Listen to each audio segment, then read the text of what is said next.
ಜನಪ್ರಿಯ ಅಧ್ಯಕ್ಷರು, ಸಮಾಜ ಸೇವಕರು, ಬಡವರ ಬಂಧು, ಅಭಿವೃದ್ಧಿ ಅಧಿಕಾರರು ಮತ್ತು ಉಸ್ಕೂರು ಪ್ರಾಥಮಿಕ ಸಹಕಾರ ಕೃಷಿ ಪತ್ತಿನ ಸಂಘದ ಅಧ್ಯಕ್ಷರಾದ ಡಾಕ್ಟರ್ ಬಿ ರಮೇಶ್ ಅವರ ಹುಟ್ಟುಹಬ್ಬವನ್ನು ತಮ್ಮ ನಿವಾಸದಲ್ಲಿ ಬಹಳ ಅದ್ದೂರಿಯಾಗಿ ಆಚರಿಸಿಕೊಂಡರು.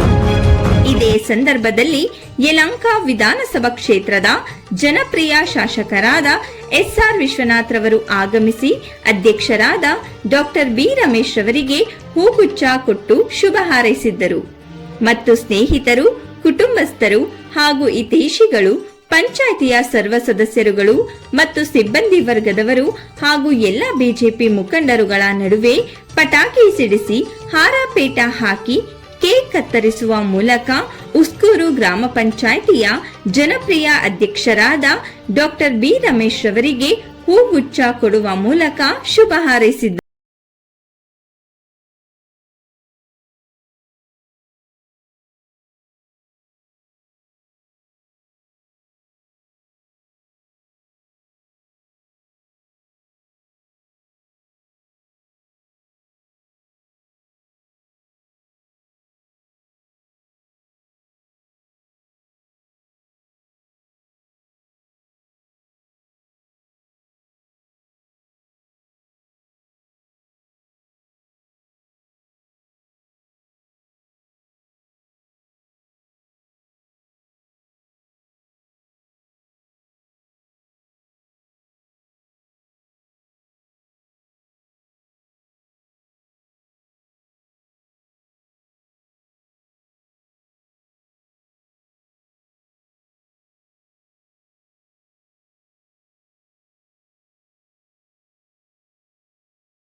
ಅವು ಏನು ಸ್ವಲ್ಪ ಇನ್ನು ಉಳಿದವೆ ಅವನ್ನೆಲ್ಲ ಪೂರ್ಣಗೊಳಿಸಬೇಕು. ಅತಿ ಹೆಚ್ಚಾಗಿ ಇನ್ನೂ ಹೆಚ್ಚು ಚುರುಕಾಗಿ ಕೆಲಸ ಮಾಡಿ ನಾವು ಸಮಾಜಕ್ಕೆ ಮತ್ತು ಪಂಚಾಯಿತಿ ವ್ಯಾಪ್ತಿಯ ಜನಗಳಿಗೆ ಏನು ಅನುಕೂಲಗಳು ಮಾಡಿಕೊಡ್ಬೇಕು, ನನ್ನ ಶಕ್ತಿ ಮೀರಿ ಕೆಲಸ ಮಾಡಿಕೊಡ್ಬೇಕು. ಅದ್ರ ಜೊತೆಗೆ ನಮ್ಮ ಪಂಚಾಯಿತಿ ವ್ಯಾಪ್ತಿನಲ್ಲಿ ಒಂದು ಚಿತಾಗಾರ, ವಿದ್ಯುತ್ ಚಿತಾಗಾರ ಇಲ್ಲ, ಜನಗಳಿಗೆ ತೊಂದರೆ ಆಗ್ತದೆ, ಜಾಗದ ಜಮೀನಿಲ್ಲ, ಪಾಪ ಯಾರಾದರೂ ತೀರೋದ್ರೆ ಅವರು ಮುಚ್ಚಕ್ಕೆ ಜಾಗ ಇಲ್ಲದಂಥ ಪರಿಸ್ಥಿತಿ ಇರೋಂಥ ಜನಗಳಿದೆ. ಅದನ್ನು ಮಂದಲ್ಲಿಟ್ಕೊಂಡು ನಮ್ಮ ಪಂಚಾಯಿತಿ ವ್ಯಾಪ್ತಿನಲ್ಲಿ 1 ಎಕರೆ ವಿಸ್ತೀರ್ಣದಲ್ಲಿ ಒಂದು ಬರ್ನಿಂಗ್ ಸೆಂಟ್ರನ್ನು ಸದ್ಯದಲ್ಲೇ ಮಾಡಬೇಕು ಇನ್ನೊಂದು 2-3 ತಿಂಗಳಲ್ಲಿ ಅಂತೇಳಿ ಒಂದು ಸಂಕಲ್ಪ ಮಾಡಿದ್ದೀವಿ. ಅದಕ್ಕೆ ಏನೇನು ವ್ಯವಸ್ಥೆ ಬೇಕೋ, ಅದೇನು ಸಂಪನ್ಮೂಲ ಬೇಕೋ ಅದನ್ನೆಲ್ಲ ವ್ಯವಸ್ಥೆ ಮಾಡಿದ್ದೀವಿ. ಇನ್ನೊಂದು 6 ತಿಂಗಳ ಒಳಗಡೆ ಅದನ್ನು ಪೂರ್ಣ ಮಾಡಬೇಕು. ಅದು ಒಂದು ಮುಖ್ಯ ಉದ್ದೇಶ.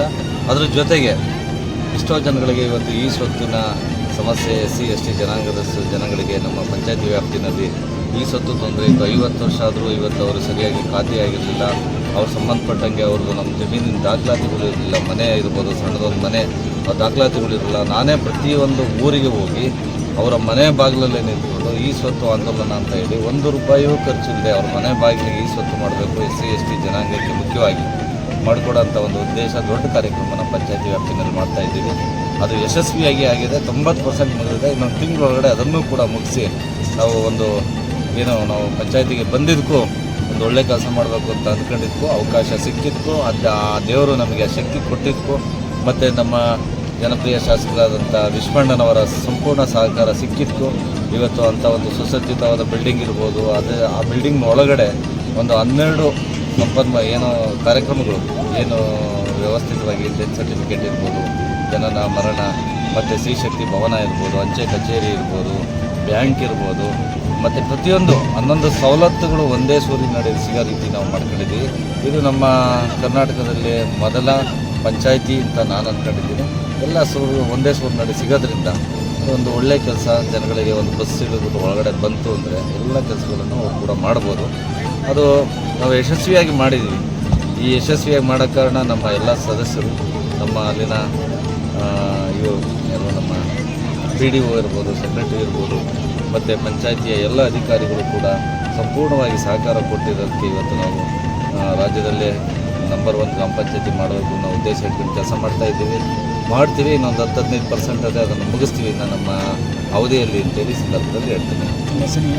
ಗ್ರೇಟರ್ ಬೆಂಗಳೂರು ಆಗಿದೆ, ತುಂಬ ಜನ ಪಂಚಾಯತ್ ಇರಲಿ ಅಂತ ಬಯಸ್ತಾ ಇದ್ದಾರೆ. ಇದ್ರ ತಮ್ಮ ಅಭಿಪ್ರಾಯ ಇದೆ? ಹೌದು, ಸಣ್ಣ ಲೀಡರ್ಗಳು ನಮಗೆ ಪಂಚಾಯತಿ ವ್ಯಾಪ್ತಿನಲ್ಲಿ ಊರುಗಳಿಗೆ ಏನೋ ಅನುಕೂಲಗಳು ಬೇಕು. ಸಣ್ಣ ಮಟ್ಟದಲ್ಲಿ ಪ್ರತಿಯೊಂದು ಊರಿಗೆ ಅಲ್ಲಿನ ಒಬ್ಬ ಮೆಂಬರ್ ಇದ್ದರೆ ಆ ಊರಿನ ಕಷ್ಟ ಸುತ್ತ ನೋಡ್ತಾನೆ. ಒಬ್ಬ ಕಾರ್ಪೊರೇಟರ್ ಬಂದರೆ ಒಂದು 25-50 ಊರು 100 ಊರಿಗೆ ಒಬ್ಬ ಕಾರ್ಪೊರೇಟರ್ ಅದೆಲ್ಲ ನೋಡೋಕ್ಕಾಗಲ್ಲ ಅನ್ನೋ ಉದ್ದೇಶ ಇಟ್ಕೊಂಡು ಎಲ್ಲ ಸದಸ್ಯರು, ಅದರಲ್ಲೂ ವಿಶೇಷವಾಗಿ ನಮ್ಮ ಉಸ್ಕೂರು ಗ್ರಾಮ ಪಂಚಾಯಿತಿನಲ್ಲಿ ಅದ್ಧೂರಿಯಾದ ಒಂದು ಮಿನಿ ವಿಧಾನಸೌಧ ನಾವು ಕಟ್ಟಿರೋದ್ರಿಂದ ಎಲ್ಲ ಸದಸ್ಯರಿಗೂ ಒಂದು ಆಸೆ ಇದ್ದೇ ಇದೆ. ಇನ್ನೊಂದು ಟರ್ಮು ನಾವಿದ್ದರೆ ಕೆಲಸ ಕಾರ್ಯಗಳು ಮಾಡ್ಬೋದು, ನೀವು ನಮ್ಮ ಜೊತೆಗಿರಿ ಅಂತೇಳಿ ಎಲ್ಲ ಸದಸ್ಯರು ಕೂಡ ಹೇಳ್ತಾವ್ರೆ. ನೋಡೋಣ, ಅದು ಸರ್ಕಾರದ ಲೆವೆಲ್ಗೆ ಬಿಟ್ಟಿದ್ದು, ನಾವು ಅಂದ್ಕೊಂಡಂಗೆ ಆಗಲ್ಲ.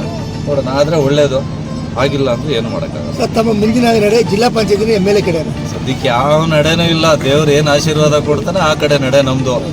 ಡೆವಲಪ್ಮೆಂಟ್ ಕಡೆ ನಡೆ ಇರೋವರೆಗೂ, ನಮ್ಮ ಅಧಿಕಾರ ಇರೋವರೆಗೂ ಕೆಲಸ ಮಾಡ್ತೀವಿ. ಅಧಿಕಾರ ಇಲ್ಲ ಅಂದರೂ ಸ್ವತಂತ್ರ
ಕೆಲಸಗಳನ್ನ ನಾವು ಮಾಡಬೇಕಾಗ್ತದೆ. ಭಗವಂತ ಬಹಳ ದೊಡ್ಡ ಆಯುಷು ನಮ್ಗೇನು ಕೊಟ್ಟಿರ್ತಾನೆ ಅಂತ ಏನು ಅಂದ್ಕೊಂಡಿಲ್ಲ ನಾವು.